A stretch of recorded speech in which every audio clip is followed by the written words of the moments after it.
किनके पिताजी का नाम है बलराम विश्वास?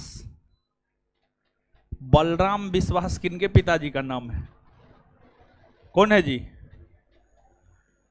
बलराम विश्वास किनके पिताजी का नाम है? कोई नहीं है।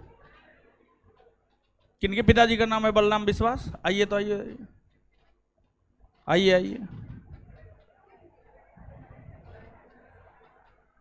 ये कौन लिखे हैं? आप लिखे हैं? आपके पिताजी लिखे हैं? आपके भाई लिखे हैं? कहाँ घर है आपका? कहाँ? क्या करते हैं पिताजी? किसान। कहाँ बैठते हैं, ऊपर में या नीचे में? सिर्फ बैठते हैं? है भगवान। आपका क्या नाम है? ललन।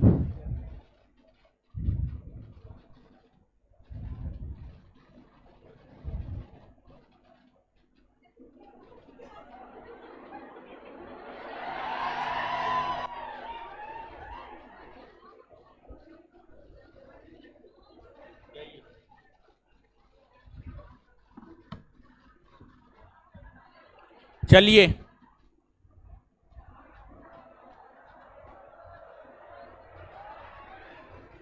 है हल्ला काय कर रहे हैं? बट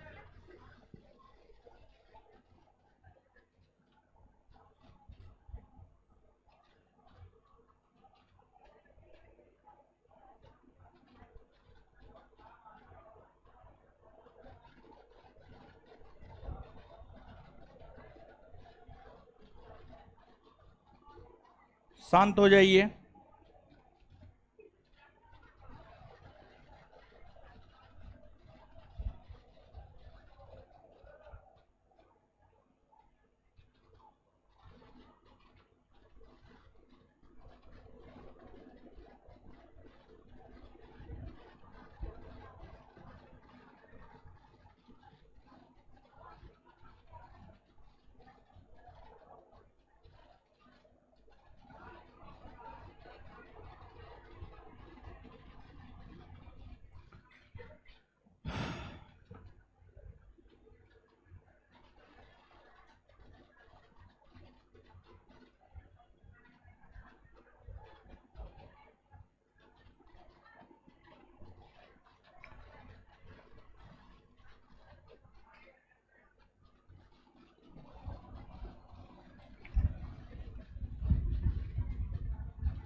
चलिए, शांत हो गए?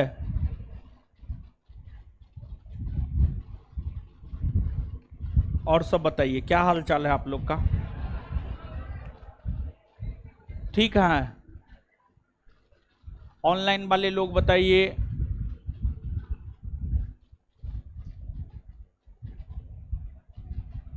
दिखाई सुनाई दे रहे हैं?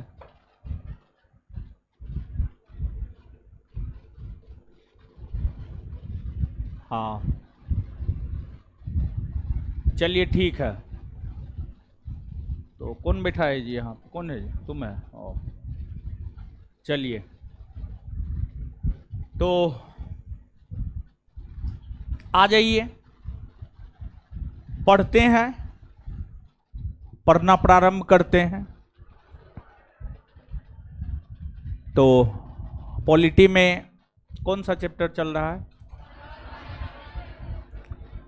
चैप्टर नंबर 6, भारतीय संघ और राज्य क्षेत्र, यही ना चल रहा है? तो चलिए, आइए देखते हैं।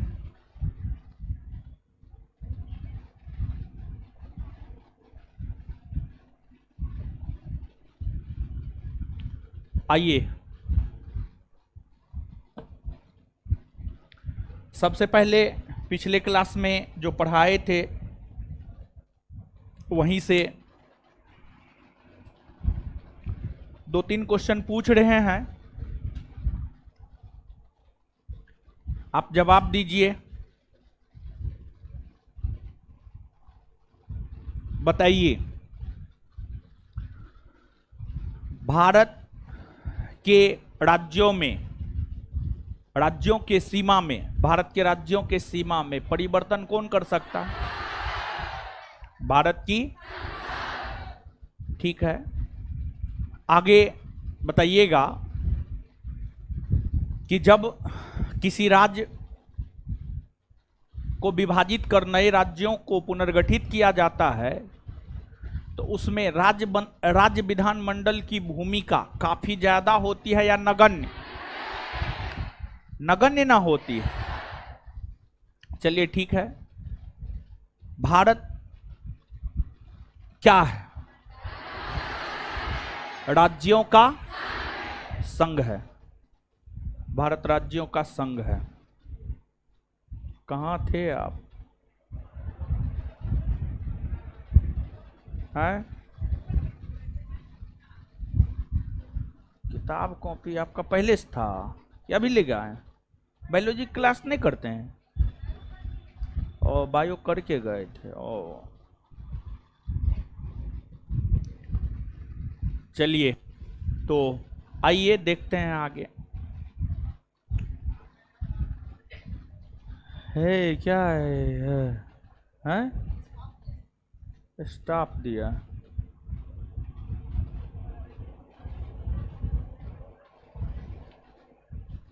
है क्वेश्चन है तो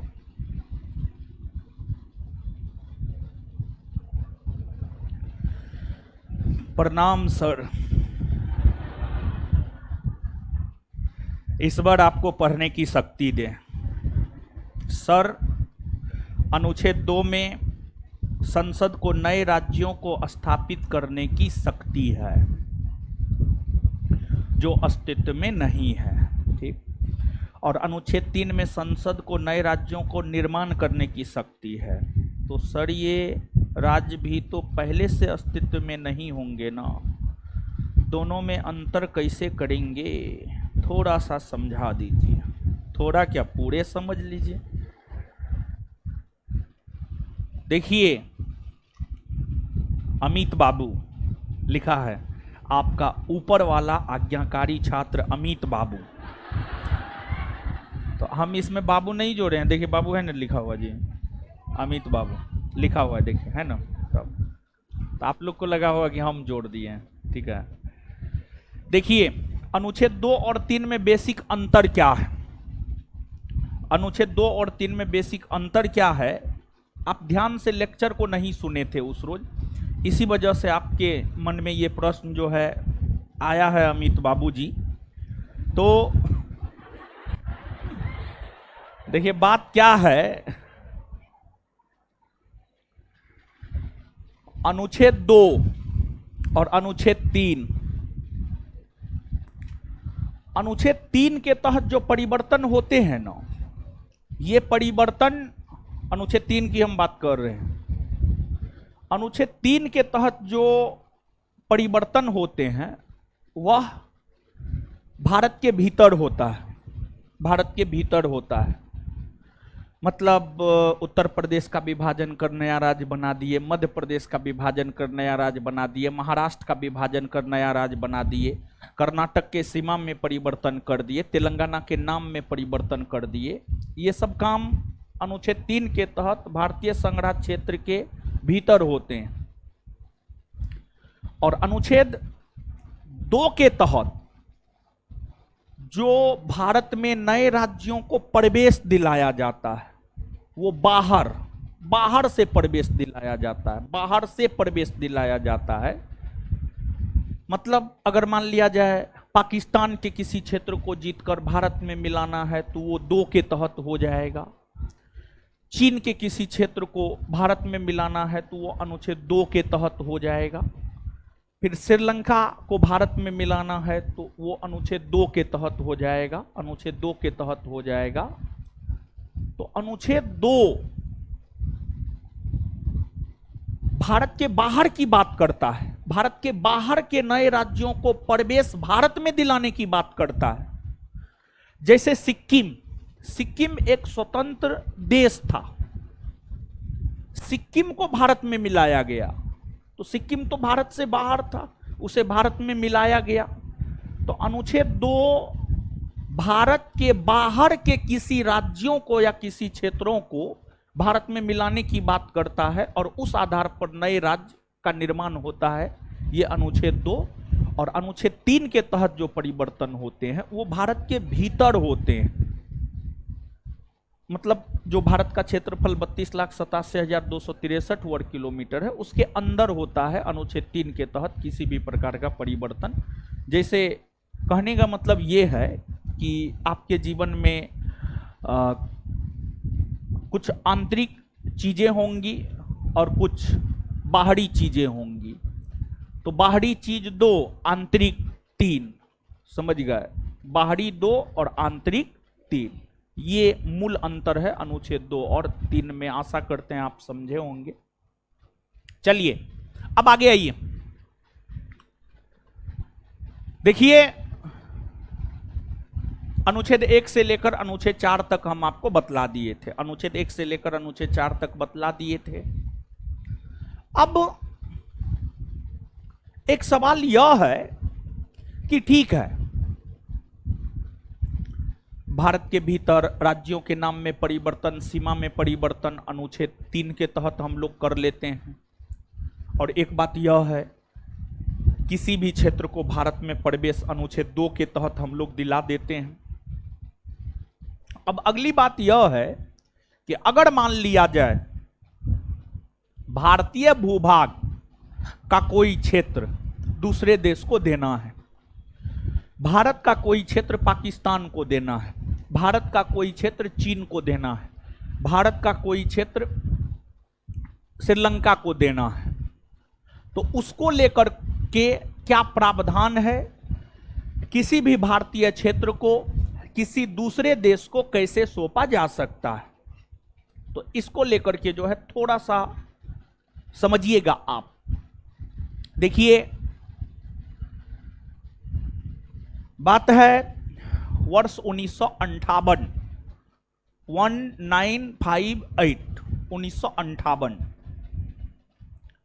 वर्ष 1958 की बात है। वर्ष 1958 की क्या बात है आप समझिएगा।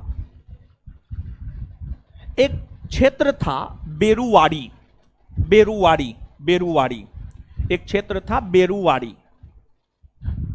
बेरुवाड़ी का क्षेत्र वेस्ट बंगाल में था, पश्चिम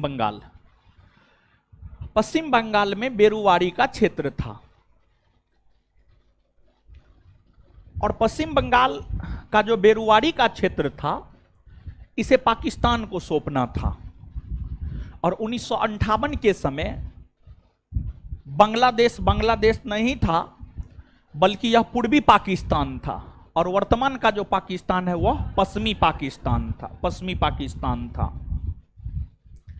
तो वर्ष 1958 में 1958 वर्ष 1958 ईस्वी में, वर्ष 1958 ईस्वी में यह मामला आया कि भारत के पश्चिम बंगाल के बेरुवाड़ी क्षेत्र को पूर्वी पाकिस्तान को सौंपने हैं। तो अब संविधान में इस बात को लेकर कोई प्रावधान नहीं था कि अगर भारत के किसी क्षेत्र को किसी दूसरे देश को सौंपना है तो उसको लेकर क्या करना होगा। संविधान में इसको लेकर किसी भी प्रकार का कोई प्रावधान नहीं था। जब इसको लेकर संविधान में किसी भी प्रकार का कोई प्रावधान नहीं था, तो यह मामला सुप्रीम कोर्ट पहुंचा। और जब यह मामला सुप्रीम कोर्ट पहुंचा तो सुप्रीम कोर्ट ने बेरुवाड़ी केस में अपने जजमेंट में यह कहा कि अगर भारत के किसी भूभाग को किसी दूसरे देश को सौंपना है तो इसको लेकर भारत की संसद को संविधान में संशोधन करना होगा। और भारत की संसद संविधान में संशोधन करके भारत के किसी क्षेत्र को दूसरे देश को सौंप सकता है। तो सुप्रीम कोर्ट ने अपने जजमेंट में यह कहा कि भारत के किसी क्षेत्र को संविधान संशोधन के माध्यम से भारत की संसद दूसरे देश को सौंप सकती है। जब सुप्रीम कोर्ट अपने जजमेंट में यह बात कहा तो फिर आगे चलकर भारत की संसद ने नमा संविधान संशोधन किया। 9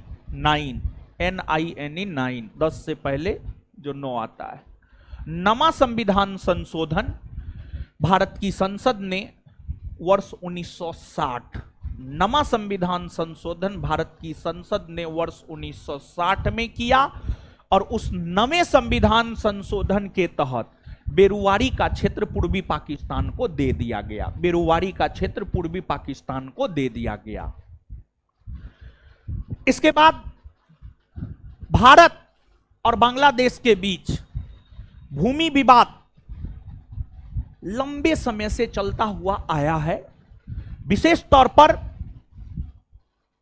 बांग्लादेश और बांग्लादेश के साथ सीमा बनाने वाले जो भारतीय राज्य है, पश्चिम बंगाल, मेघालय, असम, त्रिपुरा, मिजोरम, ये तमाम भारतीय राज्य जो बांग्लादेश के साथ सीमा बनाती है, तो मेघालय के सीमा पर, त्रिपुरा के सीमा पर, असम के सीमा पर कुछ भूभाग को लेकर भारत और बांग्लादेश के बीच विवाद रहा है। भारत और बांग्लादेश के बीच विवाद रहा है। तो 2014 में सत्ता परिवर्तन होने के बाद जब केंद्र में मोदी जी की सरकार बनी, तो केंद्र की मोदी सरकार ने भारत और बांग्लादेश के भूमि समझौता हेतु 100वां संविधान संशोधन किया। 100वां संविधान संशोधन 2015 में किया। 100वां संविधान संशोधन 2015 में किया। और उस 100वां संविधान संशोधन 2015 के तहत भारत कुछ भूमि बांग्लादेश को दिया और बांग्लादेश कुछ भूमि भारत को दिया। भारत कुछ भूमि बांग्लादेश को दिया और बांग्लादेश कुछ भूमि भारत को दिया। तो इस भूमि समझौता में भारत कुछ भूमि बांग्लादेश को और बांग्लादेश कुछ भूमि भारत को दिया। इस प्रकार भारत और बांग्लादेश के बीच जो है आपको भूमि समझौता संपन्न हुआ। मतलब इस भूमि समझौता के तहत भी भारत अपना कुछ भूभाग बांग्लादेश को देने का काम किया है। मतलब इन दोनों एग्जाम्पलों से यह बात आपको स्पष्ट होना चाहिए कि भारत का कोई भी भूभाग, भारत का कोई भी क्षेत्र अगर किसी भी दूसरे देश को सौंपना है तो उसको लेकर भारत के संविधान में संशोधन करने होते हैं और संविधान संशोधन के जरिए ही भारतीय भूभाग किसी दूसरे देश को सौंपे जा सकते हैं। समझे? तो इसको आप याद रखिएगा। और यहां पर 3 बात याद रखना है, और जो 3 बात यहां पर याद रखना है क्वेश्चन के फॉर्मेट में हम पूछ रहे हैं, जवाब दीजिएगा आप। बताइए, भारतीय संघराज्य क्षेत्र के किसी भूभाग को दूसरे देश को सौंपना है तो यह किस प्रक्रिया द्वारा होगा? संविधान संशोधन। और संविधान में संशोधन करता कौन? भारत की। बेरुवारी का क्षेत्र पूर्वी पाकिस्तान को किस संविधान संशोधन के तहत दिए गए? नमा संविधान संशोधन। बेरुवारी का क्षेत्र पाकिस्तान को किस संविधान संशोधन के तहत दिए गए? बेरुवारी का क्षेत्र पाकिस्तान को किस संविधान संशोधन के तहत? क्लियर है ये बात? आगे बतलाइएगा कि भारत और बांग्लादेश के बीच भूमि समझौता कब हुआ? 2015। किस संविधान संशोधन? 100वां ना? क्लियर है ये बात? समझ में आया? तो अनुच्छेद 4 के बाद आप देखिएगा तो नोट में, हाँ तटन जी, अनुच्छेद 4 के नीचे अगर आप आएंगे तो आपको लिखा हुआ होगा राज्य क्षेत्रों को किसी दूसरे देश को देना या प्रत्यावर्तन करने की संसद की शक्ति या अधिकार। इसको आप पढ़ लीजिएगा। अब हम लोग आते हैं देसी रियासतों के एकीकरण। देसी रियासतों के एकीकरण को जो है हम लोग देखते हैं, लेकिन उससे पहले जो टॉपिक अभी हम आपको समझाए हैं, एक बार उस टॉपिक को आप पढ़िए। तो जो चीज अभी हम समझे, क्या समझाए पता चला है? अनुच्छेद 4 के बाद का जो प्रावधान है उसको हम समझाए हैं। मतलब भारतीय राज्य क्षेत्र को कैसे भारत की संसद दूसरे देश को सौंप सकता है, इस बात को हम समझाएं। इसको थोड़ा पढ़िए, तो आप पढ़िए जल्दी।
पढ़ लिए हो, समझ गए हैं ना?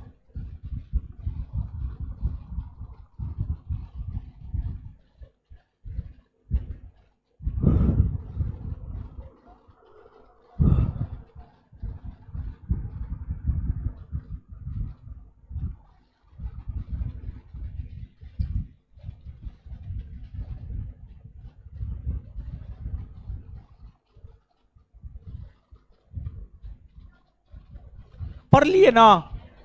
आइए, समझ में आ गया है ना? वही 2-3 वो जो प्रश्न पूछे थे वही चीज को याद रखना है, ठीक है? उसी को अपने तरीका से जो है नोट में लिखा गया है, समझे? देखिए, अब हम लोगों को 2 टॉपिक मेनली पढ़ने हैं इस चैप्टर में। एक तो राज्यों के पुनर्गठन, मतलब कैसे राज्यों का पुनर्गठन हुआ, कैसे भारत में 14 राज्य से बढ़कर 28 राज्य हो गए, कौन 15वां राज्य बना, कौन 16वां राज्य बना। इन चीजों को हमें समझना है। तो अब आप बोर्ड पे जो है थोड़ा सा गौर फरमाइएगा और आपके नोट में 1956 में भारत में राज्यों की जो स्थिति थी उसको लेकर के मानचित्र भी आपके नोट में दिया गया है। तो देखिए, भारत में राज्य और केंद्र शासित प्रदेश को लेकर जो आजादी के समय से लेकर वर्तमान समय तक स्थिति बनी रही है उसी को हम लोग देखेंगे। तो बात अगर आजादी के समय की जाए, मतलब बात अगर वर्ष 1947 की जाए, 1947 में ही हमें आजादी मिली है। 1947 में ही हमें आजादी मिली है। बात अगर वर्ष 1947 की जाए तो इस समय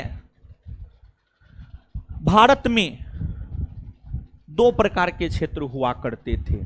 आजादी के समय की हम बात कर रहे हैं। इस समय भारत में दो प्रकार के क्षेत्र हुआ करते थे। एक हुआ करता था ब्रिटिश प्रांत।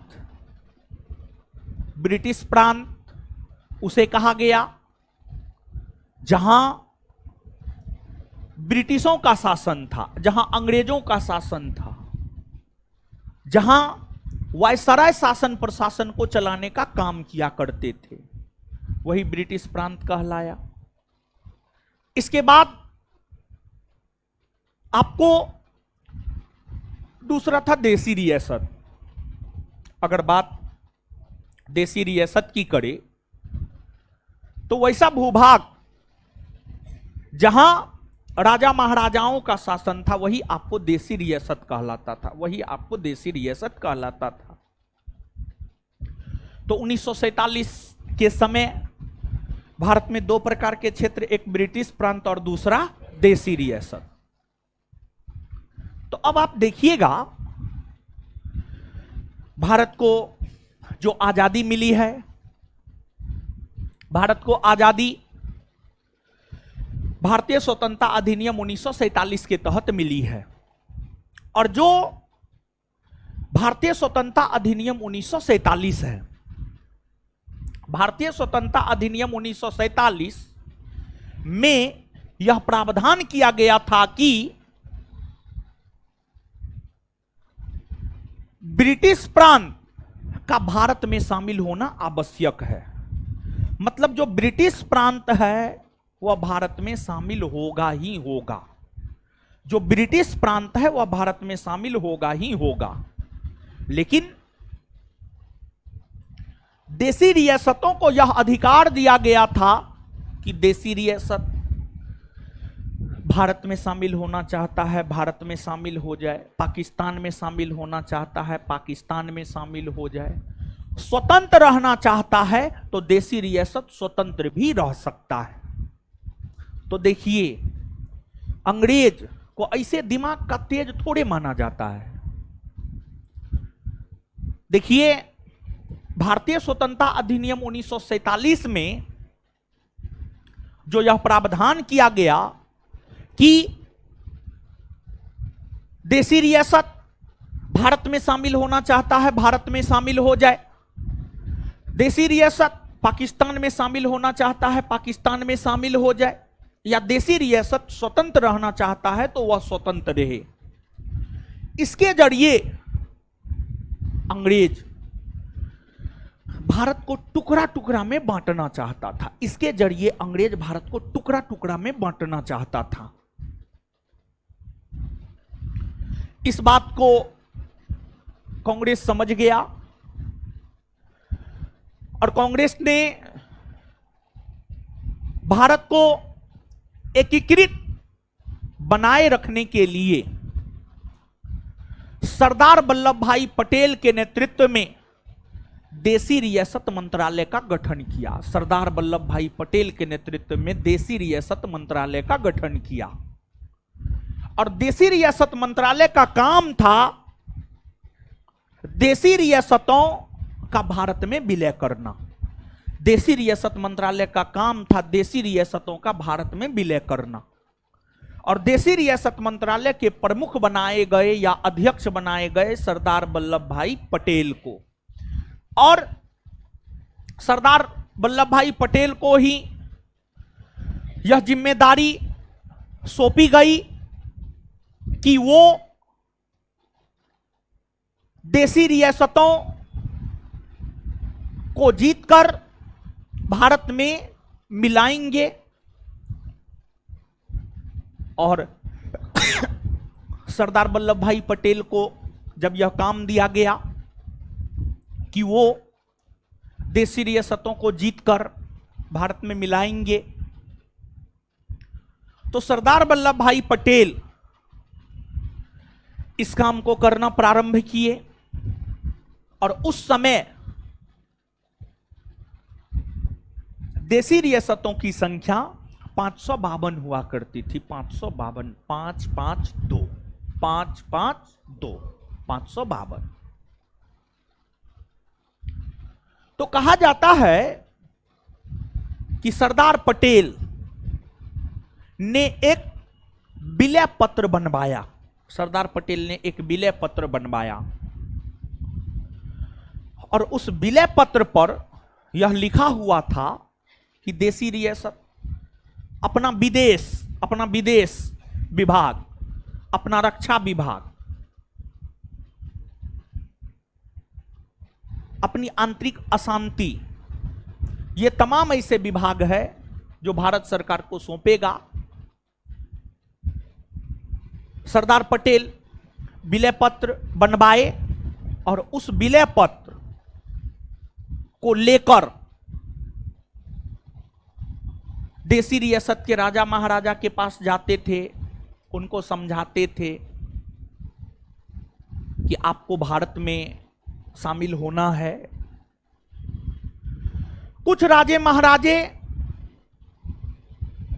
तो सहर्ष मतलब खुशी खुशी विलय पत्र पर हस्ताक्षर करके अपने देसी रियासत को भारत में मिलाने की घोषणा कर देते थे। लेकिन कुछ देसी रियासत के राजा महाराजा टेढ़ी बतियाता था, तो उस कंडीशन में सरदार पटेल उसको धमकाते थे, सरदार पटेल उसको धमकाते थे, डराते थे, और फिर अगर डर और धमकी काम कर गया तो वो देसी रियासत के राजे महाराजे भी हस्ताक्षर कर देते थे। तो सरदार पटेल ने अपने बलबूते वीपी मेनन के सहयोग से, सरदार पटेल वीपी मेनन के सहयोग से 552 में से 552 में से 549 देसी रियासतों का विलय भारत में किया और इस प्रकार उन्होंने भारत को विखंडित होने से, भारत को टुकड़ा टुकड़ा में बंटने से, भारत को टुकड़ा टुकड़ा में बंटने से सरदार पटेल ने बचा लिया। भारत को टुकड़ा टुकड़ा में बंटने से सरदार पटेल ने जो है आपको बचा लिया। और यही वजह है कि सरदार पटेल के जन्म दिवस 31 अक्टूबर को हम लोग राष्ट्रीय एकता दिवस के रूप में मनाते हैं। सरदार पटेल के जन्म दिवस 31 अक्टूबर को हम लोग राष्ट्रीय एकता दिवस के रूप में मनाते हैं। और सरदार पटेल ने जो भौगोलिक और राजनीतिक तौर पर भारत को एकीकृत किया, यही वजह है कि सरदार पटेल को भारत का बिस्मार्क भी कहा जाता है, भारत का बिस्मार्क भी कहा जाता है। 3 देसी रियासत जिसे सरदार पटेल भारत में नहीं मिला सके थे, वो था जम्मू कश्मीर, जूनागढ़ और हैदराबाद। जम्मू कश्मीर, जूनागढ़ और हैदराबाद। जम्मू कश्मीर ये था, जूनागढ़ गुजरात में था और हैदराबाद तेलंगाना की राजधानी है वर्तमान में। तो ये 3 ऐसे देसी रियासत थे जिसे सरदार पटेल भारत में नहीं मिला सके। लेकिन आजादी के बाद 15 अगस्त 1947 के बाद धीरे धीरे इन देसी रियासतों का भी भारत में विलय कर लिया गया। धीरे धीरे इन देसी रियासतों का भी जो है भारत में विलय कर लिया गया। देखिए, सबसे पहले जम्मू कश्मीर को आप समझिए। जम्मू कश्मीर एक ऐसा देसी रियासत था जो भारत और पाकिस्तान के बीच बॉर्डर पर स्थित था। बॉर्डर स्टेट था जम्मू कश्मीर, बॉर्डर स्टेट था जम्मू कश्मीर, जो भारत और पाकिस्तान दोनों के बॉर्डर पर था। और आजादी के समय अगर जम्मू कश्मीर में देखा जाए तो आजादी के समय जम्मू कश्मीर में डोगरा वंश का शासन था। डोगरा वंश का शासन था आजादी के समय जम्मू कश्मीर में। देखिए था क्या कि जम्मू कश्मीर रंजीत सिंह के राज्य के अधीन हुआ करता था, लेकिन जब रंजीत सिंह का 1839 ईस्वी में निधन हो गया तो रंजीत सिंह के अयोग्य उत्तराधिकारी होने की वजह से अंग्रेजों ने जम्मू कश्मीर पर कब्जा कर लिया। और फिर अंग्रेजों ने जम्मू कश्मीर पर कब्जा करने के बाद जम्मू कश्मीर को 1 करोड़ रुपया में, जम्मू कश्मीर को 1 करोड़ रुपया में डोगरा वंश के शासक गुलाब सिंह के हाथों बेच दिया। डोगरा वंश के शासक गुलाब सिंह के हाथों बेच दिया। और गुलाब सिंह के ही वंशज हुआ करते थे हरि सिंह, जो कि आजादी के समय जम्मू कश्मीर के राजा थे। आजादी के समय जम्मू कश्मीर के राजा थे। तो आजादी के समय जो जम्मू कश्मीर के राजा थे उनका नाम था हरि सिंह। आजादी के समय जो जम्मू कश्मीर के राजा थे उनका नाम था राजा हरि सिंह। राजा हरि सिंह। और राजा हरि सिंह की इच्छा क्या थी समझिएगा।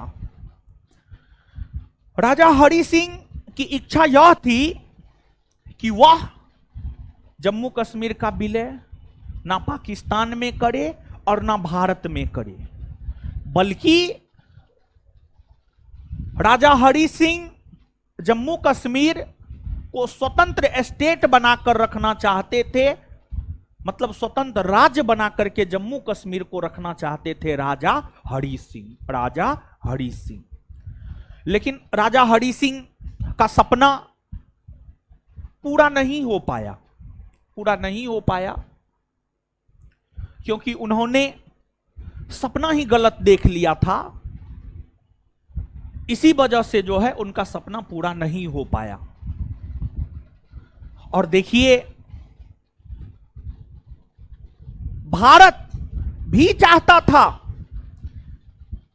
कि जम्मू कश्मीर का विलय भारत में हो, और पाकिस्तान भी चाहता था कि जम्मू कश्मीर का विलय पाकिस्तान में हो। जम्मू कश्मीर का विलय पाकिस्तान में हो।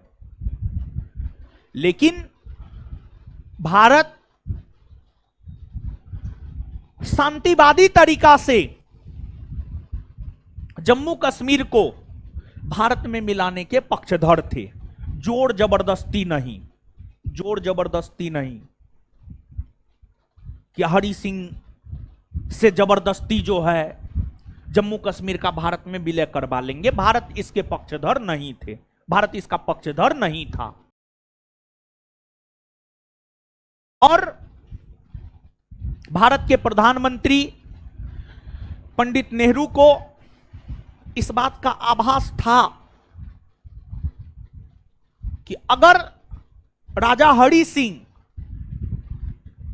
का यह मन हुआ कि वह जम्मू कश्मीर का भारत या पाकिस्तान में विलय करे, तो वह निश्चित तौर पर जम्मू कश्मीर का विलय भारत में करेगा, क्योंकि राजा हरि सिंह हिंदू थे। राजा हरि सिंह थे हिंदू। और पाकिस्तान तो इस्लामी राष्ट्र बना था। मुसलमानों के लिए एक अलग राष्ट्र पाकिस्तान बना था। मुसलमानों के लिए एक अलग राष्ट्र पाकिस्तान बना था।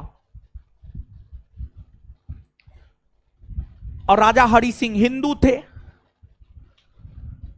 तो पंडित नेहरू को यह लग रहा था कि पाकिस्तान तो इस्लामिक कंट्री है और राजा हरि सिंह हिंदू है।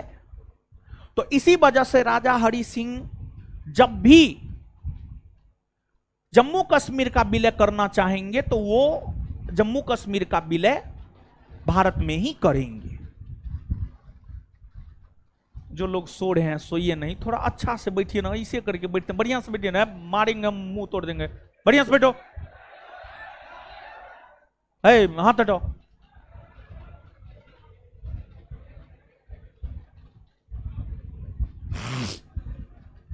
चलिए आगे समझिएगा। सत्यनारायण भगवान का कथा कह रहे हैं कि हैं? सत्यनारायण भगवान के कथा में क्या होता है? देखिए, बड़ी पवित्र कथा है सत्यनारायण भगवान का कथा, लेकिन कितना पवित्रता से लोग लेता है वो आप भी जानते हैं, हम भी जानते हैं। बहुत अच्छी अच्छी बातें कही जाती है, लेकिन वो कथा जो है कथे भर मान्य होता है, कथे भर दिमाग पे रहता है। बाद में की टाइम में तो पाप करबे करेंगे, झूठ बोलबे करेंगे, फरेब करबे करेंगे, जितना गलत धंधा है करबे करेंगे, समझे? तो सत्यनारायण भगवान का कथा हम नहीं कह रहे हैं कि लास्ट में 2-2 मिश्री का दाना दे देंगे, विदा कर देंगे।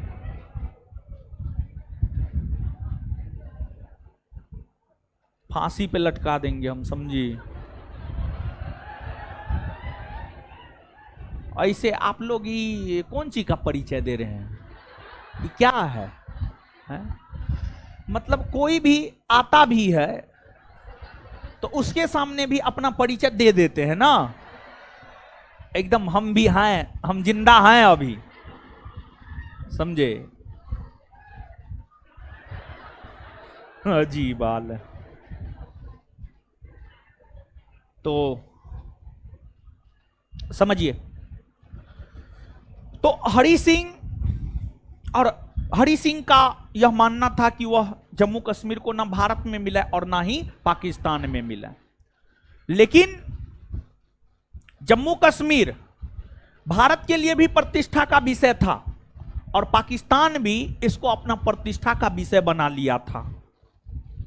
लेकिन भारत शांतिवादी नीति के तहत जम्मू कश्मीर को भारत में मिलाना चाहता था, अपरंतु पाकिस्तान येन केन प्रकारेन, मतलब जैसे तैसे, जैसे मिले जम्मू कश्मीर वैसे मिलाना है। पाकिस्तान इस बात का पक्षधर था कि जम्मू कश्मीर का भारत में मिले, जैसे जैसे भी हो, लेकिन जम्मू कश्मीर का पाकिस्तान में विलय हो, यह पाकिस्तान चाहता था। और पाकिस्तान के निर्माता थे मोहम्मद अली जिन्ना। मोहम्मद अली जिन्ना पाकिस्तान के निर्माता थे, मोहम्मद अली जिन्ना। मोहम्मद अली जिन्ना को कैंसर था, कैंसर, ठीक है, कैंसर। सिगरेट पीता था आवश्यकता से अधिक। तो मोहम्मद अली जिन्ना को कैंसर था, तो मोहम्मद अली जिन्ना को यह बात पता था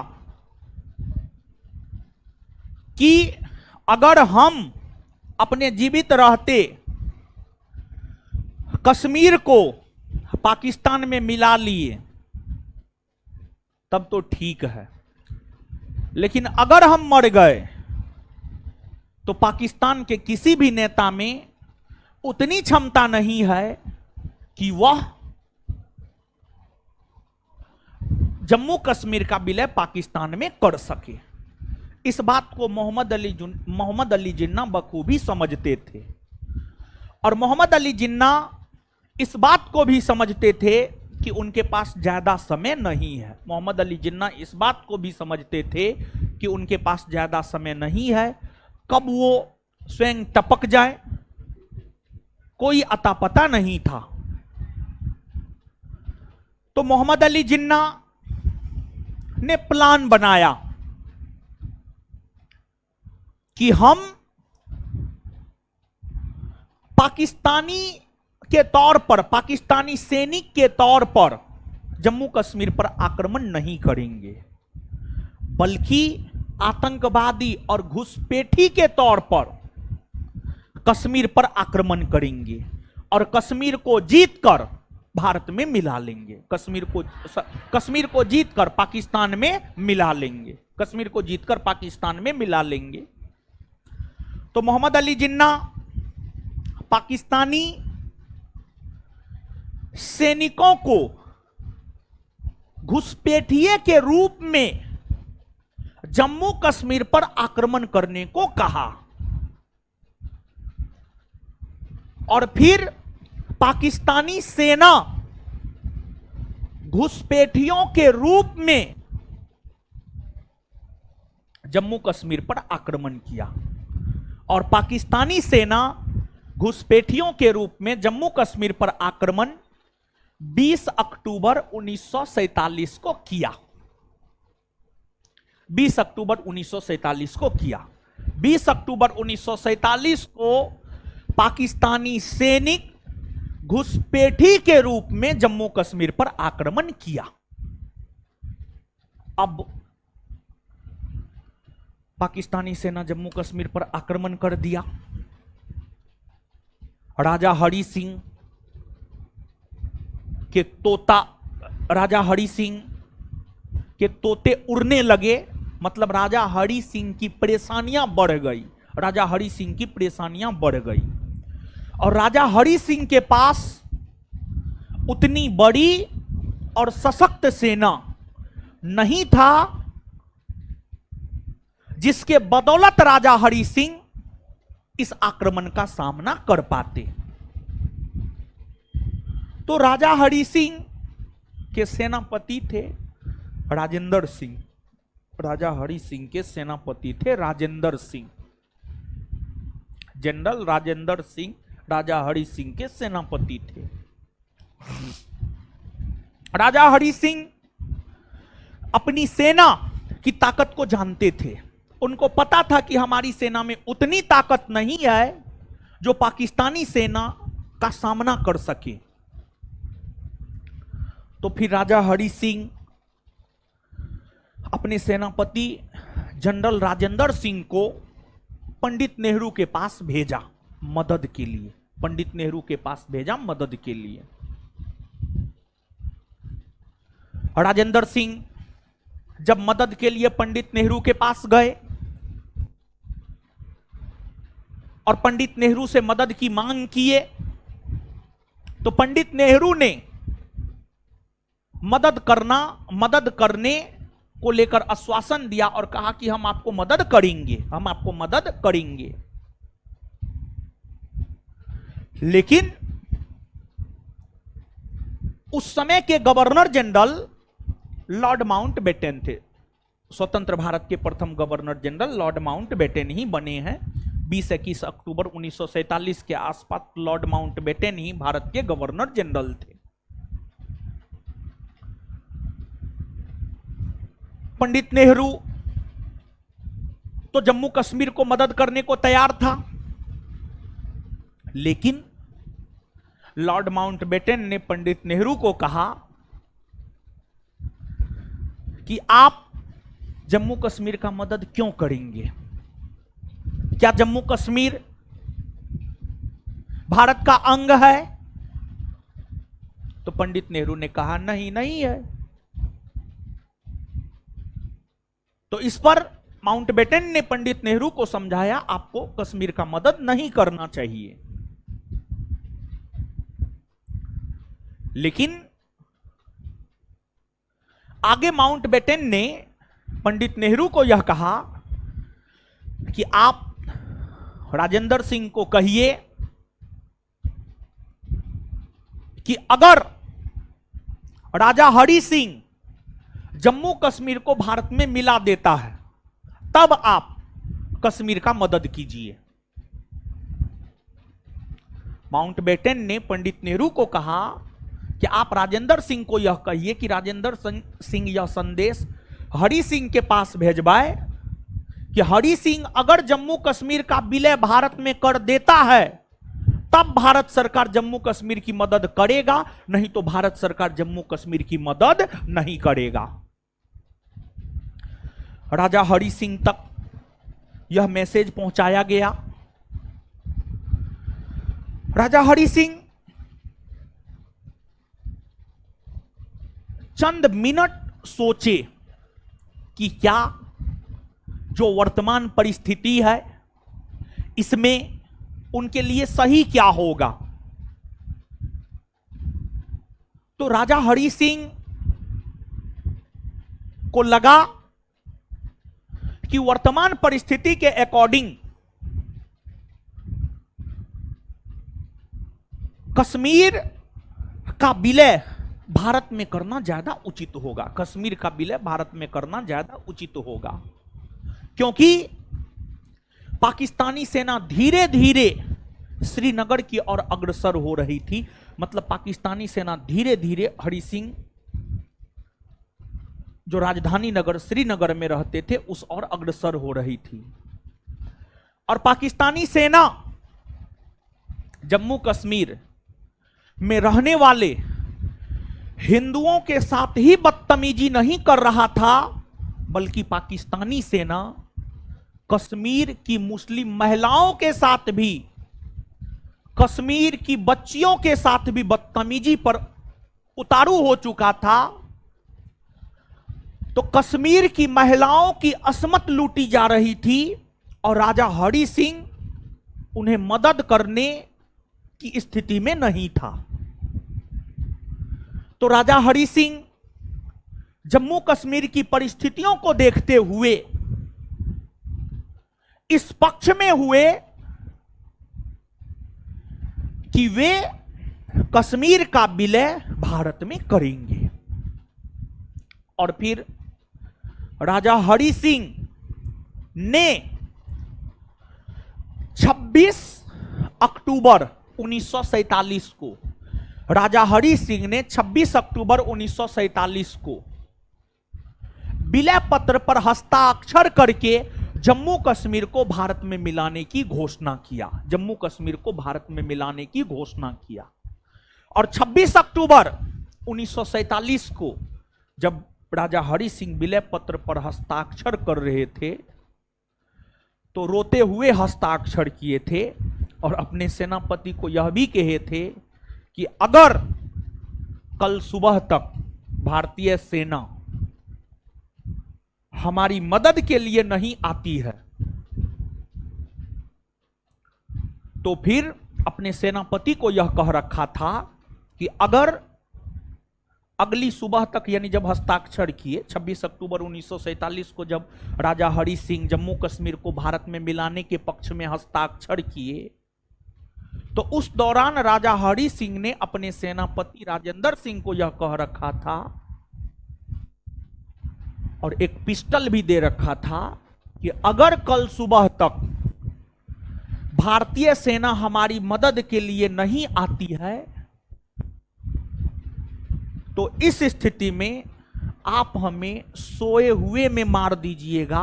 हम जम्मू कश्मीर की और दुर्दशा अपने जीवित रहते हुए नहीं देखना चाहते। जम्मू कश्मीर से लगाव था इस वजह से, लेकिन अगली सुबह भारतीय सेना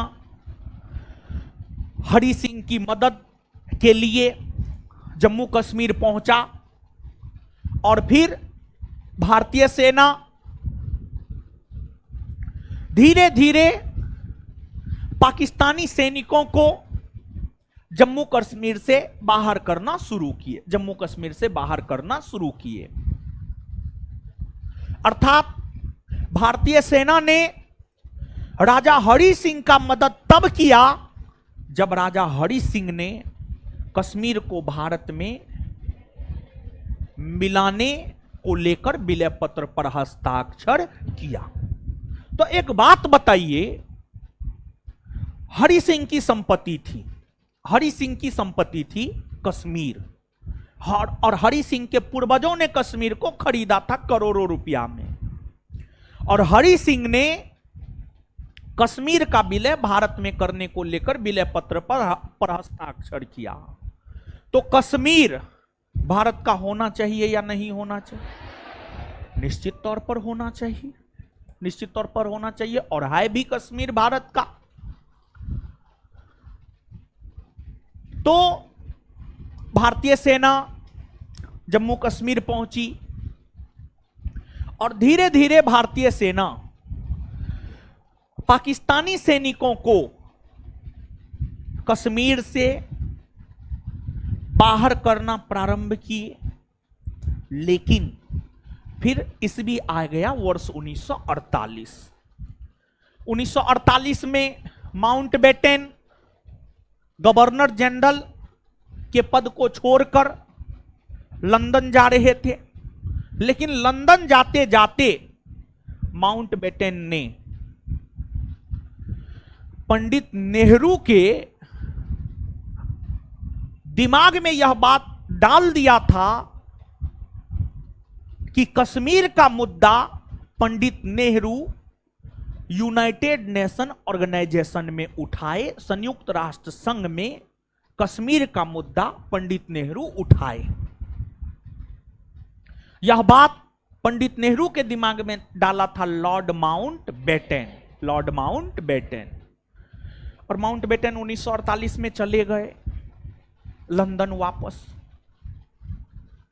और वर्ष 1948 में यूएनओ की बैठक में, यूनाइटेड नेशन ऑर्गेनाइजेशन की बैठक में, संयुक्त राष्ट्र संघ की बैठक में पंडित नेहरू ने कश्मीर का मुद्दा उठा दिया। पंडित नेहरू ने कश्मीर का मुद्दा उठा दिया, जो कि पंडित नेहरू की एक भूल मानी जाती है। अब पंडित नेहरू की भूल क्यों मानी जाती है आप समझिएगा। देखिए, भारतीय सेना पाकिस्तानी घुसपैठी सैनिकों को कश्मीर से बाहर करने में सक्षम था, और धीरे धीरे भारतीय सेना पाकिस्तान के घुसपैठी सैनिकों को कश्मीर से बाहर भी कर रहा था। अगर पंडित नेहरू कश्मीर का मुद्दा यूएनओ में नहीं उठाते, अगर पंडित नेहरू कश्मीर का मुद्दा यूएनओ में नहीं उठाते, तो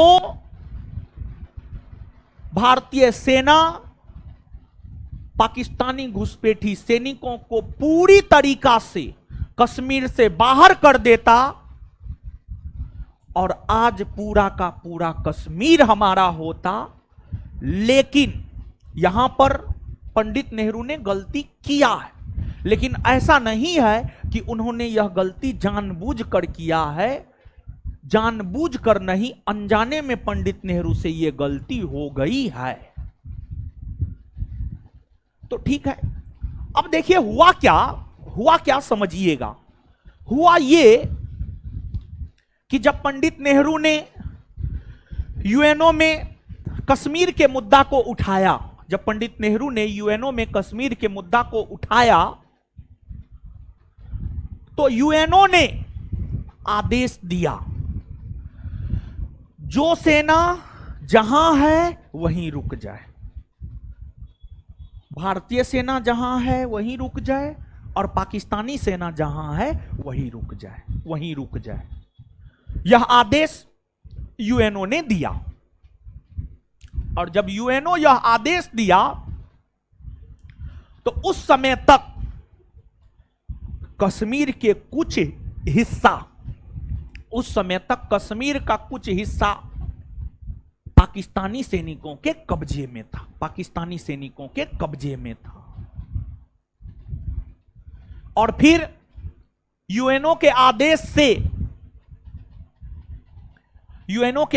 से कश्मीर में भारतीय सैनिक वहीं रुक गए जहां भारतीय सेना थी, और पाकिस्तानी सैनिक वहीं रुक गए जहां पाकिस्तानी सेना थी। और फिर एक सीमा रेखा खींचा गया, जिसको कहा गया LOC। और कश्मीर का वह इलाका जो आज भी पाकिस्तान के अधिकार क्षेत्र में है, उसे कहा जाता है पाक ऑक्यूपाइड कश्मीर। कश्मीर का वह इलाका जो आज भी पाकिस्तान के अधिकार क्षेत्र में है, उसे कहा जाता है पाक ऑक्यूपाइड कश्मीर। तो अगर पंडित नेहरू कश्मीर मुद्दा को यूएनओ में नहीं उठाते, तो आज पीओके, पाक ऑक्यूपाइड कश्मीर नामक कोई क्षेत्र नहीं होता।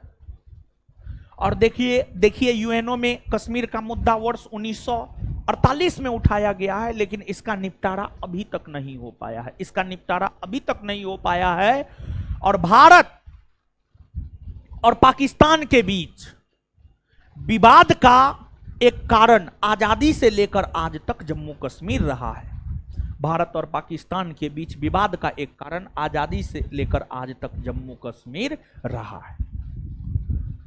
तो जिस 3 देशी रियासत को सरदार वल्लभ भाई पटेल भारत में नहीं मिला पाए थे। उसमें एक आपको जम्मू कश्मीर था, दूसरा जूनागढ़ और तीसरा हैदराबाद।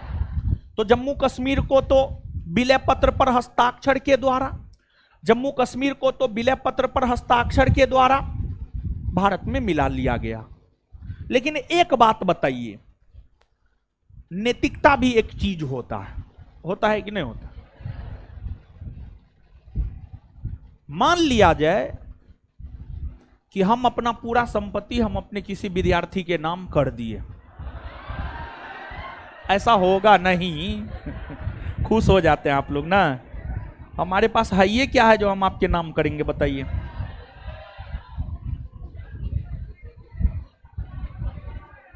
कुछ नहीं है, फकीर आदमी है। चलिए समझिए, और ऐसे भी अपने नाम से संपत्ति नहीं रखना चाहिए। हार्दिक पांड्या का नहीं देखे केस? सब संपत्ति मां बाप के नाम से होना चाहिए, समझे? चलिए शांत होइए, शांत होइए। सब लड़की खराब नहीं होती है। उसकी वाइफ का क्या नाम है जी? नताशा। लेकिन हार्दिक पांड्या को कोई मिला ना, काहे कि उसका अफेयर तो पहले से किसी और के साथ था, समझे? देखिए एक बात जान लीजिए, जो एगो को धोखा दे चुकी है वो दूसरे को भी दे सकती है, तीसरे को भी दे सकती है, समझे? तो कभी भी उस सब के चक्कर में मत पड़िएगा आप लोग। अब आगे आइए, आगे आइए। हाँ ये बात बता रहे थे कि मान लिया जाए कि हम अपनी संपत्ति अपने किसी विद्यार्थी के नाम कर दिए। वो मान लिया जाए कि हमारा ख्याल रखा, तो हम उसके नाम अपनी संपत्ति कर दिए। अब जब हम उसके नाम अपनी संपत्ति कर दिए तो स्वाभाविक सी बात है, संपत्ति उसका हो गया। अब हमारा भाई कहेगा कि नहीं संपत्ति मेरा ही है, तो कहां तक उचित है? एकदम उचित नहीं है। तो कहने का मतलब यह है कि जम्मू कश्मीर जिसकी संपत्ति थी, राजा हरि सिंह की संपत्ति थी जम्मू कश्मीर, तो राजा हरि सिंह जब जम्मू कश्मीर को भारत में विलय करने को लेकर हस्ताक्षर विलय पत्र पर कर दिया, तो पाकिस्तान को तो होना चाहिए कि वो तो भारत का है। तो पाकिस्तान जो कहते रहता है कि कश्मीर हमारा है, अब हमारी संपत्ति हम दूसरे के नाम कर दिए, हम अपनी संपत्ति, हमारा भाई कहेगा हमारा है, थोड़े होगा, नहीं ना होगा, नहीं होगा। जब हरि सिंह हस्ताक्षर कर दिए हैं, लेकिन इसके बावजूद जो है पाकिस्तान के लोग हमेशा कहता है कश्मीर हमारा है और कश्मीर हम लेकर रहेंगे, जो कभी पॉसिबल है नहीं, कभी भी पॉसिबल नहीं है, किसी सिचुएशन में पॉसिबल नहीं है। भारत हर दृष्टिकोण से पाकिस्तान से मजबूत है, चाहे जनसंख्या में हो, चाहे क्षेत्रफल में हो, सेना में हो, हर चीज में हम लोग आगे हैं। तो कैसे छीन सकता है? कमजोर आदमी से छीना जाता है। चलिए आगे आइए। इसके बाद जूनागढ़ देखिए, जूनागढ़ में स्थिति क्या था आप समझिएगा। जूनागढ़ की अगर हम बात करें तो जूनागढ़ में स्थिति क्या था आप समझिएगा। जूनागढ़ में स्थिति यह था कि जूनागढ़ के राजा मुस्लिम थे, लेकिन यहां की अधिकतर जनता हिंदू, तो भारत सरकार इस बात को समझता था कि अगर यहां पर जनमत संग्रह करवाएंगे तो लोग भारत के पक्ष में मिलने को लेकर ही मतदान करेंगे। और फिर जूनागढ़ में फरवरी 1948 में जनमत संग्रह करवाया गया, और जनमत संग्रह में 99.9% लोगों ने जूनागढ़ का भारत में विलय करने को लेकर के सहमति व्यक्त की, और फिर जूनागढ़ को फरवरी 1948 ईस्वी में जनमत संग्रह के आधार पर मिला लिया गया भारत में। इसके बाद तीसरा है हैदराबाद। हैदराबाद का तो एकदम अलग स्थिति था। देखिए हैदराबाद में क्या था हैदराबाद के जो निजाम थे, हैदराबाद के शासक, हैदराबाद के राजा मुसलमान, और हैदराबाद का क्षेत्र मुस्लिम आबादी वाला देश था। मुस्लिम आबादी वाला देश था हैदराबाद, मुस्लिम क्षेत्र वाला राज्य था हैदराबाद, देसी रियासत था हैदराबाद। यहां के शासक मुसलमान और यहां की आबादी मुसलमान। तो भारत सरकार इस बात को समझ रहा था कि अगर यहां पर जनमत संग्रह करवाएंगे तो ये लोग इस पक्ष में मतदान करेंगे कि हमें पाकिस्तान में मिलना है, और हैदराबाद पाकिस्तान में मिलने के पक्षधर थे। हैदराबाद पाकिस्तान में मिलने के पक्षधर थे। और यहां के शासक भी मुसलमान और आबादी भी अधिकतर मुसलमान। तो जनमत संग्रह होता तो लोग पाकिस्तान के पक्ष में मिलने हेतु मतदान करते, और अगर ऐसा हो जाता और अगर भारत हैदराबाद पाकिस्तान को नहीं देता तो फिर वैश्विक मंच पर भारत की किरकिरी होती। तो भारत वैश्विक मंच पर अपनी किरकिरी नहीं चाहता था। इसी वजह से हैदराबाद में जनमत संग्रह नहीं करवाया गया। और आजादी के बाद हैदराबाद ने भारत सरकार के साथ यह समझौता किया कि 1 वर्ष तक हैदराबाद में यथास्थिति बनाई रखी जानी चाहिए। मतलब 1 वर्ष तक हैदराबाद में वही स्थिति बनाई रखी जानी चाहिए जो स्थिति आजादी से पहले हैदराबाद में थी। तो हैदराबाद एक ऐसा देसी रियासत हुआ जो आजादी के बाद भारत सरकार के साथ यह समझौता किया कि आगामी 1 वर्ष तक हैदराबाद में यथास्थिति बनाई रखी जानी चाहिए। आगामी 1 वर्ष तक हैदराबाद में यथास्थिति बनाई रखी जानी चाहिए। और लगभग आजादी के बाद 1 वर्षों तक हैदराबाद में यथास्थिति बनाई भी रखी गई। हैदराबाद में यथास्थिति बनाई भी रखी गई। लेकिन सितंबर 1948 में भारत की सेना हैदराबाद पहुंची और भारतीय सेना ने हैदराबाद का विलय भारत में करने को लेकर के एक विशेष प्रकार का ऑपरेशन किया, जिसे ऑपरेशन कैटरपिलर या ऑपरेशन पोलो कहा जाता है। ऑपरेशन कैटरपिलर या ऑपरेशन पोलो कहा जाता है। और ऑपरेशन कैटरपिलर या ऑपरेशन पोलो के तहत सितंबर 1948 ईस्वी में, ऑपरेशन कैटरपिलर या ऑपरेशन पोलो के तहत सितंबर 1948 ईस्वी में हैदराबाद को भारत में मिलाने की घोषणा की गई। और अगर बात हैदराबाद की जाए तो आजादी के समय जो 552 देसी रियासत था, उन सभी देसी रियासतों में अगर देखा जाए तो क्षेत्रफल के आधार पर सबसे बड़ा देसी रियासत था आपको हैदराबाद। इस प्रकार जिस 3 देसी रियासत जूनागढ़, जम्मू कश्मीर और हैदराबाद को सरदार पटेल नहीं मिला पाए थे, उन तीनों देसी रियासतों को भी भारत में मिलाने का काम अलग अलग तरीका से जो है आपको किया गया, जिसमें जम्मू कश्मीर को विलय पत्र पर हस्ताक्षर के माध्यम से, जूनागढ़ को जनमत संग्रह के आधार पर और हैदराबाद को ऑपरेशन कैटरपिलर या ऑपरेशन पोलो के तहत जो है भारत में मिलाने का काम किया गया। तो ये देसी रियासतों को लेकर के स्थिति हो गई। तो अब नीचे से 1-2 पॉइंट लिखिए तो दीजिए। तो ये लड़की है, दीजिए, लिखिए तो 1-2 पॉइंट।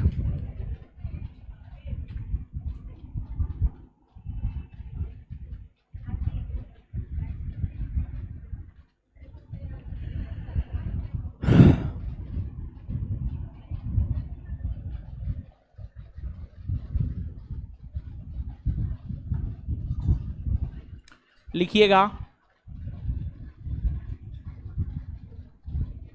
हैदराबाद, हेडिंग मारिएगा हैदराबाद,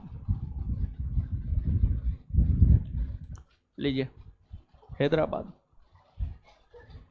लिखिएगा।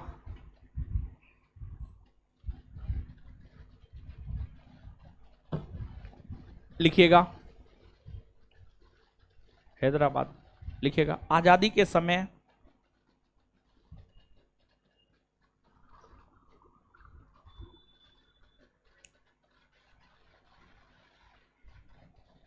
आजादी के समय सबसे बड़ा देसी रियासत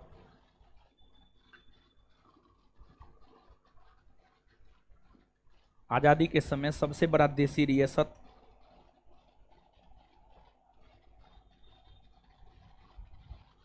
हैदराबाद था।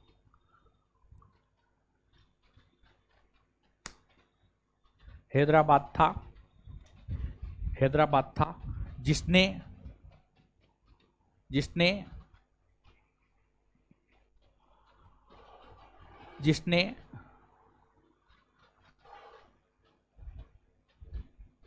जिसने एक वर्ष तक जिसने एक वर्ष तक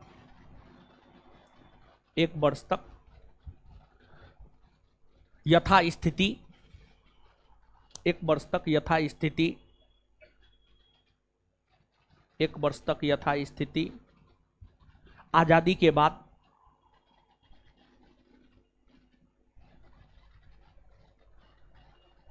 बाद बनाए रखने को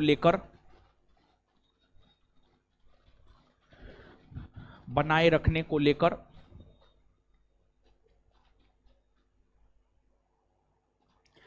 भारत सरकार के साथ समझौता किया।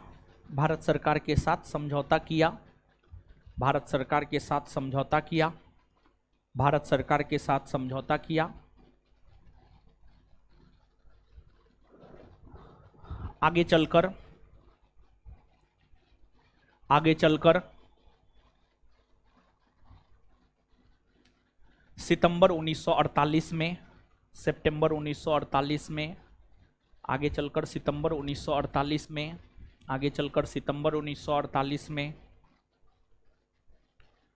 ऑपरेशन कैटरपिलर या ऑपरेशन पोलो के तहत ऑपरेशन कैटरपिलर या ऑपरेशन पोलो के तहत ऑपरेशन कैटरपिलर या ऑपरेशन पोलो के तहत ऑपरेशन कैटरपिलर या ऑपरेशन पोलो के तहत ऑपरेशन कैटरपिलर या ऑपरेशन पोलो के तहत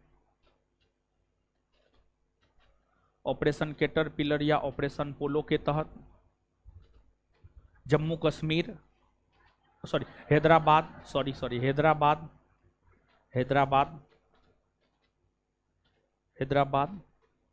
को भारत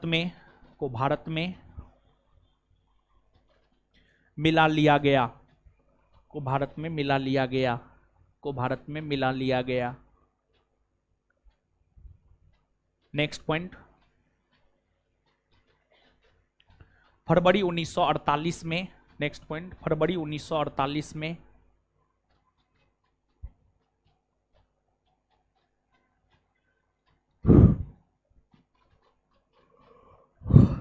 फरवरी 1948 में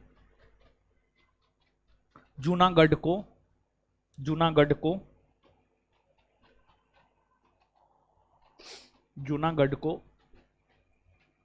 जनमत संग्रह के आधार पर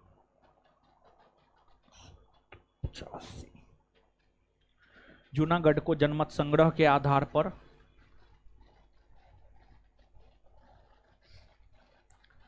भारत में मिलाया गया।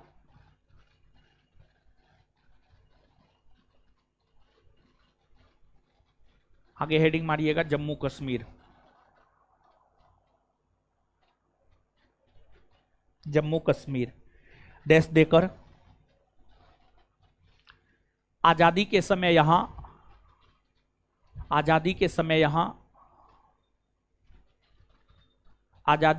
यहां डोगरा वंश का शासन था।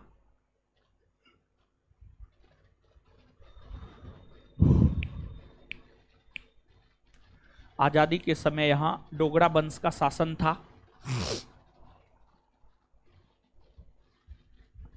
आजादी के समय यहाँ डोगरा वंश का शासन था। आजादी के समय यहाँ डोगरा वंश का शासन था।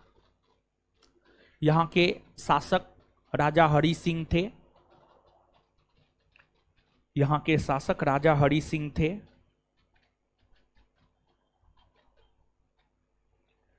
यहाँ के शासक राजा हरि सिंह थे जो यहाँ के शासक राजा हरि सिंह थे जो कॉपी नहीं लेकर के आते हैं जी, हैं? वो पेज जो है कहाँ चले जाएगा, वो पता होगा कुछ, हैं? लिखिए,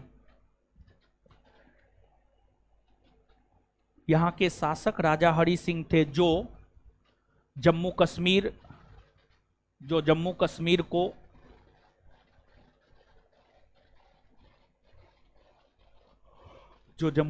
को ना भारत में मिलाना चाहते थे, जो जम्मू कश्मीर को ना भारत में मिलाना चाहते थे,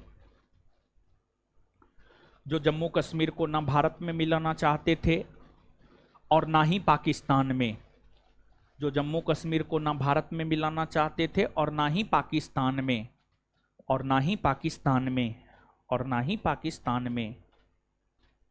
लेकिन 20 अक्टूबर 1947 को, लेकिन 20 अक्टूबर 1947 को, लेकिन 20 अक्टूबर 1947 को जब जम्मू कश्मीर पर, लेकिन 20 अक्टूबर 1947 को जब जम्मू कश्मीर पर, 20 अक्टूबर 1947 को जम्मू कश्मीर पर पाकिस्तानी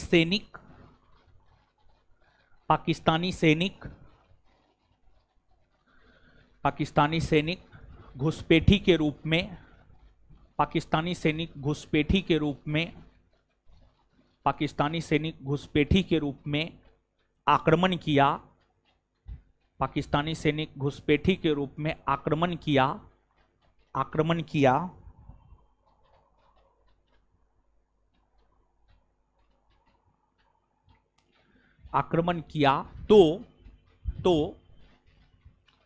तो राजा हरि सिंह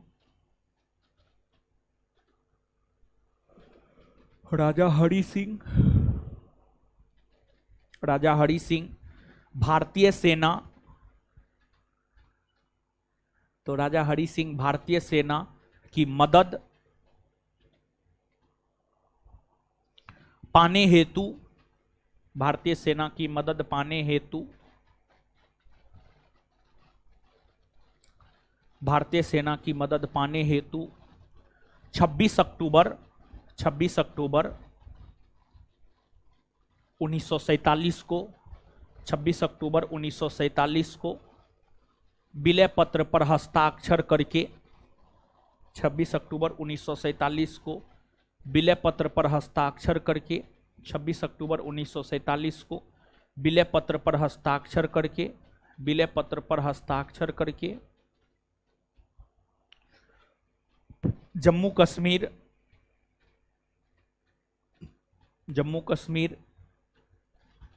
को भारत में मिलाने की घोषणा, जम्मू कश्मीर को भारत में मिलाने की घोषणा किया, जम्मू कश्मीर को भारत में मिलाने की घोषणा किया, जम्मू कश्मीर को भारत में मिलाने की घोषणा किया, जम्मू कश्मीर को भारत में मिलाने की घोषणा किया। ठीक है, चलिए हो गया। तो ये हो गया आपको देशी रियासतों के एकीकरण के विषय में। अब हम लोग आजादी से लेकर आज तक भारतीय प्रांत, भारतीय राज्यों के विषय में जानेंगे। राज्यों को लेकर कब किस प्रकार की स्थिति जो है आपको थी, समझे? तो अब आगे देखेंगे अगले क्लास में, क्योंकि अभी शुरू भी करेंगे तो खत्म नहीं हो पाएगा। 1 घंटा का लेक्चर होता है लगभग राज्य भी, तो आगे जो है राज्य देखेंगे। तो हीरो सब होमवर्क भी कुछ दिए थे, बायोलॉजी दिए थे ना, चैप्टर नंबर 7 ना, चैप्टर नंबर 7 ना किए हैं, और 7 पूरा ना दिए थे, पूरा दिए थे, बोले थे पूरा करके आना, दीजिए। आंसर गलत नहीं टिक किए हैं आप? हाँ।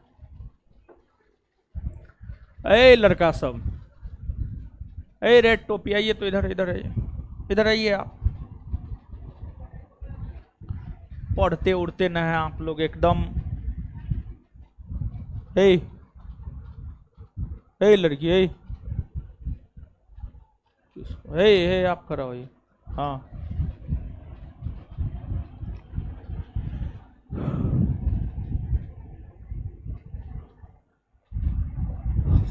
सनशाइन में कौन सा विटामिन होता है? नवजात बच्चों के लिए सबसे आदर्श भोजन है दूध। आगे बताइएगा। विल्सन रोग एक आनुवांशिक रोग है जिसमें अत्यधिक मात्रा में शरीर में संचित क्या हो जाता है? ये बता दीजिएगा, तब समझेंगे आप पढ़ते हैं। वो सब तो कॉमन क्वेश्चन था। हैं? अपने मन से बोले हैं आप कि अगल बगल से सहारा लिए हैं? सहारा लिए हैं? काहे सहारा? बैसाखी के सहारे मत चलिए, बैठिए। शाकाहारी अधिकतम प्रोटीन पाते हैं कौन चीज? दाल से ना जी। शाकाहारी बोले हैं, शाकाहारी बोले, मांसाहारी थोड़े बोले, मांस बोल रहे हैं, दाल बोले हैं। ओ दाल। सोयाबीन में प्रोटीन कितना प्रतिशत है? उसको बोलने नहीं दीजिए। नील बटे सन्नाटा मतलब क्या? सिर्फ लंबा चौड़ा शरीर है, दिमाग एकदम बरदराज टाइप पूरा। कहां से आए हैं, कहां जाना है, कुछ अता पता है कि ऐसे ये भागिए महाराज? दांत निकाल रहा है, सरमोने होता है। कॉमन क्वेश्चन सबका जवाब नहीं दे रहा है। वो लड़का जिसका फोटो खींचे तो आइए तो।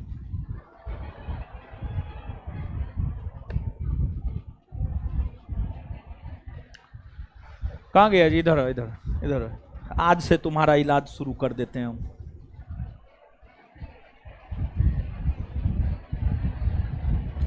चलिए बताइए, अब दांत निकालना बंद कीजिए। प्रोटीन के विघटन से क्या बनता है? एटीपी, एमिनो अम्ल ना जी। दांत निकाल रहा है। पपीता में कौन सा विटामिन पाया जाता है? बासमती चावल के दाने पकाने पर लंबे हो जाते हैं क्योंकि उसमें बाहुल्य है, एमाइलोज, एमाइलेज। तो आप तो नहीं बोल रहे हैं। प्रोटीन का सबसे महत्वपूर्ण कार्य क्या है? आपसे बढ़िया तो लड़किए लोग हैं, आपका सही में इलाज होना चाहिए। भागिए बताइए तो। माल्टोस के जब जल अपघटन से क्या प्राप्त होता है? ग्लूकोज।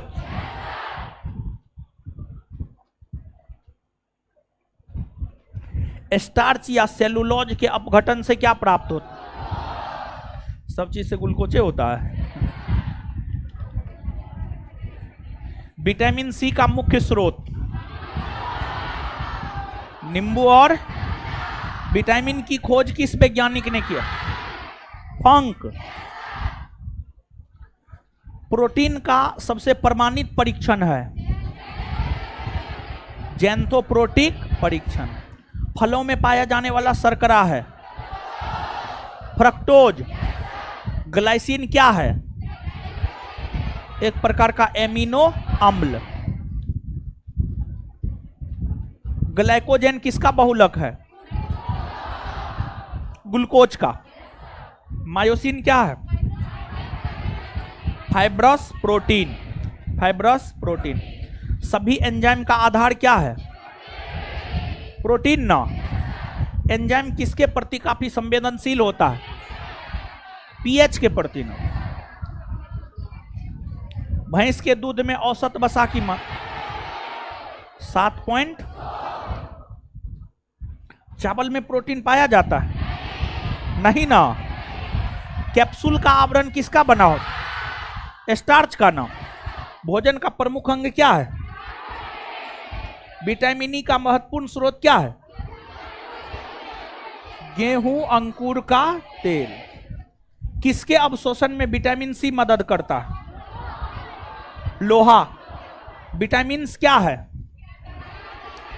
एक प्रकार का कार्बनिक पदार्थ। केंद्रीय खाद्य प्रौद्योगिकी अनुसंधान संस्थान कहां है?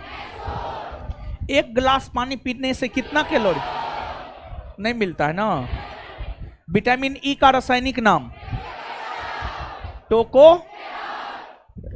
कौन सा विटामिन प्रतिरक्षा प्रदान करता है? विटामिन। एक कठोर परिश्रम। इसमें आंसर सी है जी, सी होगा, सी सही है। एक कठोर परिश्रम करने वाले पुरुषों को दैनिक ऊर्जा क्या? 4000। क्लियर है? चलिए ठीक है, बहुत बढ़िया। 8 नंबर चैप्टर होने गया है। आज से 9 नंबर न शुरू हुआ है। रुकिए, कितना क्वेश्चन है इसमें? क्वेश्चन कम है जी इसमें। 150 को क्वेश्चन दे देते हैं क्या? पूरा दे दे, पूरा दे दे। चैप्टर 8 पूरा करके आइए कल। चैप्टर 8 का ऑब्जेक्टिव बायोलॉजी का पूरा करके आइए। धन्यवाद सभी लोगों का। इससे आगे अगले क्लास में मिलेंगे हम लोग। हमको निकलने दीजिए, तब आप लोग निकलिएगा।